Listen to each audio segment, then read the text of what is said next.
تتجه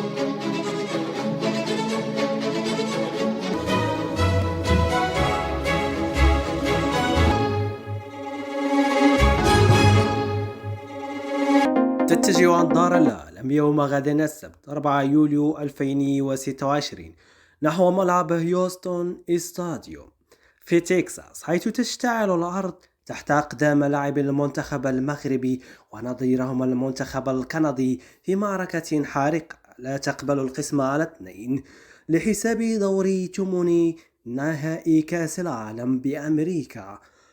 المواجهة ليست مجرد مباراة كرة القدم، بل هي إعادة صياغة للتاريخ وصراع تكتيكي حارق بين كبرياء القارة السمراء وطموح أصحاب الأرض الشرس.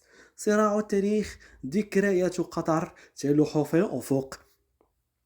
التاريخ القريب يبتسم للأسود ويحمل ذكريات ملحمية، حيث يستحضر هذا اللقاء الصدام المونديالي الأخير في دور المجموعات بمونديال قطر، حينها زار الأسود الأطلسي وضربوا كندا بنتيجة هدفين مقابل هدف، بفضل هدف كل من حكيم زياش ويوسف النصيري، في مباراة كانت مفتاح الرحلة الأسطورية للمربع الذهبي. غدا تدخل كندا اللقاء بروح التأري ورغبة كتابة تاريخ جديد، بينما يدخل المنتخب المغربي لإثبات أن زئيره لا يخيب، وأن كتيبة محمد وهبي قادمة لافتراس كل من يقف بطريقها نحو المجد. الأرقام والإحصائيات مسار مرعب للطرفين. تأهل المنتخبان إلى هذا الدور بعد ملحمتين كرويتين.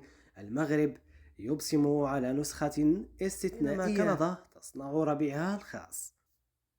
القوة الضاربة والروح المعنوية، أسلوب منضبط، جودة تكتيكية خارقة، وشخصية بطل قادر على فرض الاستحواذ أمام عمالقة أوروبا وكذلك أمريكا الجنوبية.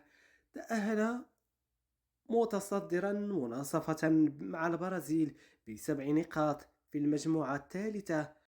تعادل مع البرازيل وفاز على اسكتلندا وهايتي.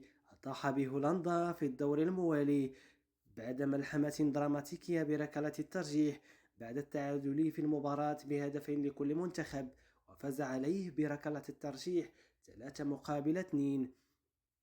أما كندا فهي تمتاز بتنظيم دفاعي حديدي، استغلال عامل الأرض والجمهور، وسرعة مرعبة بقيادة النجم ألفونسو ديفيز والمهاجم القناص جوناثان ديفيد.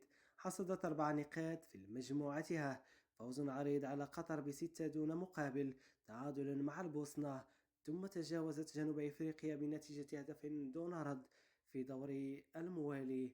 أوراق حسم ومفاتيح العبور. زائر الأسود الجمعي يعتمد المنتخب المغربي على الاستقرار التكتيكي وعلو كعب خط وسطه بقيادة الصبار وأوناحي، بجانب الاختراقات النارية لأشراف حكيمي وإبراهيم دياز، مع جدار برلين الدفاعي وحامل عرين ياسين بونو.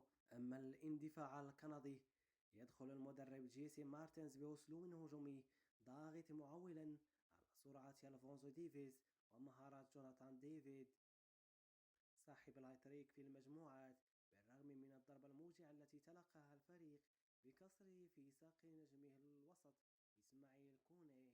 فلمن تكون الغلبة في هذه